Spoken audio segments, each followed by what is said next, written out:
नमस्ते। आज के इस खास एक्सप्लेनर में आपका स्वागत है। याद है वो भी क्या टाइम था? क्लासरूम की बैक बेंच हो, खचाखच भरी मेट्रो हो या फिर कॉलेज की कैंटीन, हर जगह बस एक ही नज़ारा दिखता था। हर कोई बस अपने फोन की स्क्रीन पर लगातार उंगलियां घिस रहा था। कॉइन कलेक्ट करना, पेड़ों की जड़ों से बचकर निकलना और उस डरावने डेमन मंकी से अपनी जान बचाकर भागना। सच कहूं तो आज हम मोबाइल गेमिंग में जो हाई ग्राफिक्स और क्रेजी लेवल देख रहे हैं ना, उसकी नींव कहीं ना कहीं इसी एक गेम ने रखी थी। इस गेम ने लिटरली पूरी दुनिया को अपना दीवाना बना दिया था। आज के इस एक्सप्लेनर में हम इसी लेजेंडरी गेम के उदय और पतन की पूरी कहानी को डिकोड करने वाले हैं। तो चलिए बिना किसी देरी के सीधे इसमें डाइव करते हैं। Section 1, endless running phenomenon. 54,000। जरा सोचिए, ये कोई मामूली नंबर नहीं है।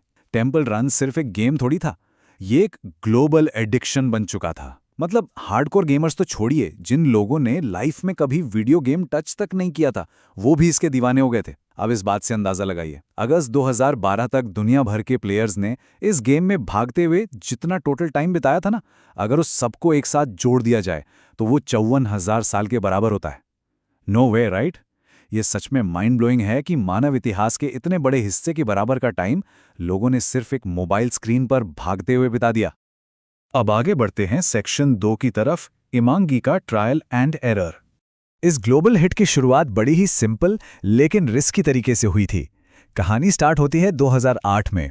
इमेजिन कीजिए, कीथ शेफर्ड और नतालिया लुख्यानोवा नाम के एक हस्बैंड वाइफ डुओ ने हॉस्पिटल्स के लिए सॉफ्टवेयर बनाने वाली अपनी एकदम स्टेबल जॉब छोड़ दी, रिस्क लिया और शुरू की अपनी खुद की एक छोटी सी कंपनी, इमामजी स्टूडियोज।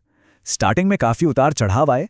उन्होंने एक सिंपल वर्ड पजल गेम से शुरुआत की जिससे उन्हें $5,000 मिले। फिर उन्होंने लिटिल रेड स्लेड नाम का एक 3D गेम बनाया, लेकिन यार उसे बनाने में इतना टाइम लग गया कि क्रिसमस का मेन सीजन ही हाथ से निकल गया।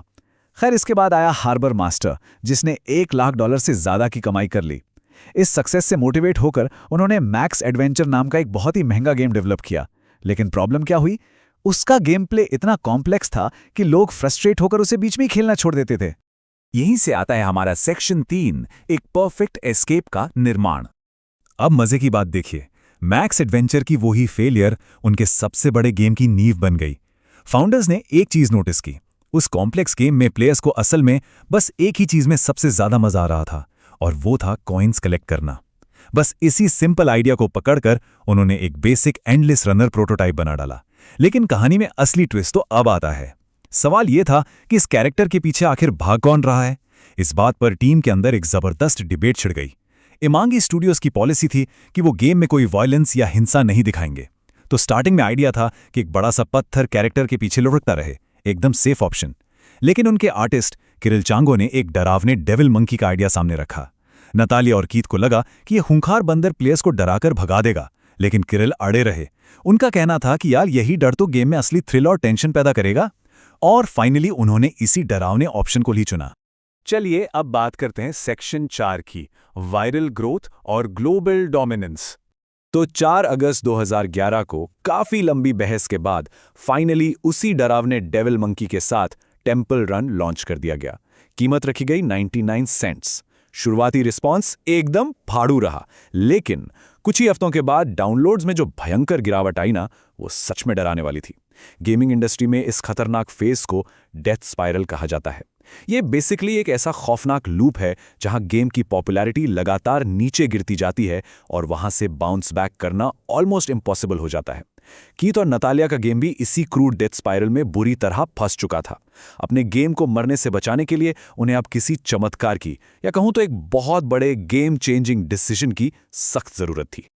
और फिर आया दिसंबर 2011, जब उन्होंने अपना मास्टर स्ट्रोक खेला।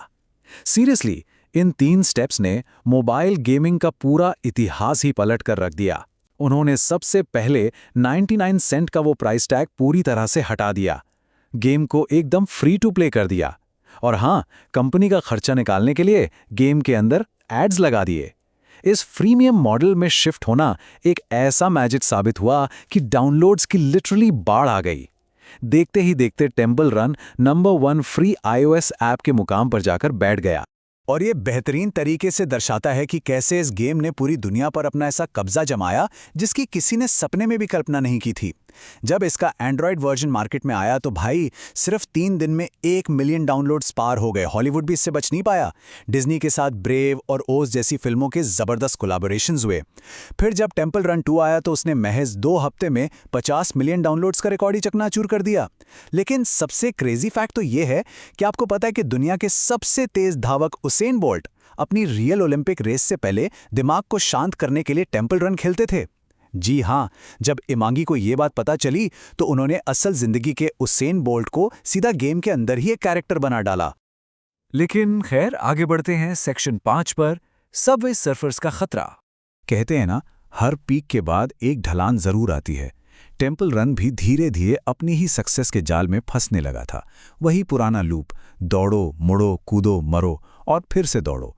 लोग उस डार्क जंगल की थीम से अब बोर होने लगे थे। अब जो चीज़ इस स्लाइड के बारे में सच में बहुत दिलचस्प है वो है इमांगी स्टूडियोज़ और उनके सबसे बड़े राइवल सबवे सर्फर्स के बीच का सीधा सीधा फर्क। 2012 में लॉन्च हुआ सबवे सर्फर्स बहुत ही ब्राइट और कलरफुल था। उसमें नए कैरेक्टर्स थे और सबसे बड़ी बात, हर महीने वो एक नए वर्ल्ड टूर के साथ अपडेट होता था। वहीं दूसरी तरफ इमांगी क्या कर रहा था? उनकी टीम हमेशा 10 से 12 लोगों की ही रही। टीम छोटी रखने की इज्जत का सबसे भारी नुकसान ये हुआ कि वे मार्केट की डिमांड को कैच नहीं कर पाए और जल्दी जल्दी फ्रेश अपडेट्स नहीं दे सके। और इसी के साथ हम आते हैं अपने आखिरी सेक्शन 6 पर, पीछे छूटी एक विरासत। खुद को मार्केट में रेलेवेंट बनाए रखने के लिए इमांगी ने कई सारे हाथ पैर मारे। 2014 में उन्होंने एक वीआर वर्जन भी लॉन्च किया, कुछ नए पजल गेम्स भी ट्राई किए, लेकिन यार फैंस ने अब कोई खास दिलचस्पी नहीं दिखाई। 2015 आते आते मोबाइल गेमिंग का पूरा लैंडस्केप ही बदल चुका था। ऐप स्टोर अब अनगिनत एंडलेस रनर क्लोन से खचाखच भरा हुआ था।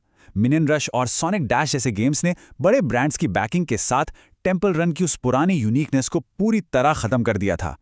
एक बार जब लोगों ने अपने फोन में थोड़ा स्पेस बनाने के लिए टेम्पल रन को अनइंस्टॉल किया तो कड़वा सच यही है कि वो फिर कभी उस पुराने डार्क जंगल की तरफ वापस नहीं लौटे। आज भी ये गेम ऐप स्टोर पर आपको मिल जाएगा, लेकिन वो पुराना वाला जादू अब कहीं खो चुका है। जरा सोचिए, जिस गेम ने पूरी दुनिया को ये सिखाया कि असली थ्रिल किसी फिनिश लाइन पर पहुंचने में नहीं बल्कि लगातार बस दौड़ते रहने में है, वो गेम खुद मोबाइल गेमिंग की इस कट थ्रोट रेस में कहीं पीछे छूट गया। जाते जाते बस एक सवाल छोड़ के जा रहा हूं, क्या आज की इस सुपर फास्ट टेक दुनिया में कोई भी ट्रेंड सेटर हमेशा के लिए टॉप पर टिका रह सकता है, या फिर एक ना एक दिन हर किसी की दौड़ खत्म होती ही है? इस एक्सप्लेनर से जुड़ने के लिए आपका बहुत बहुत धन्यवाद।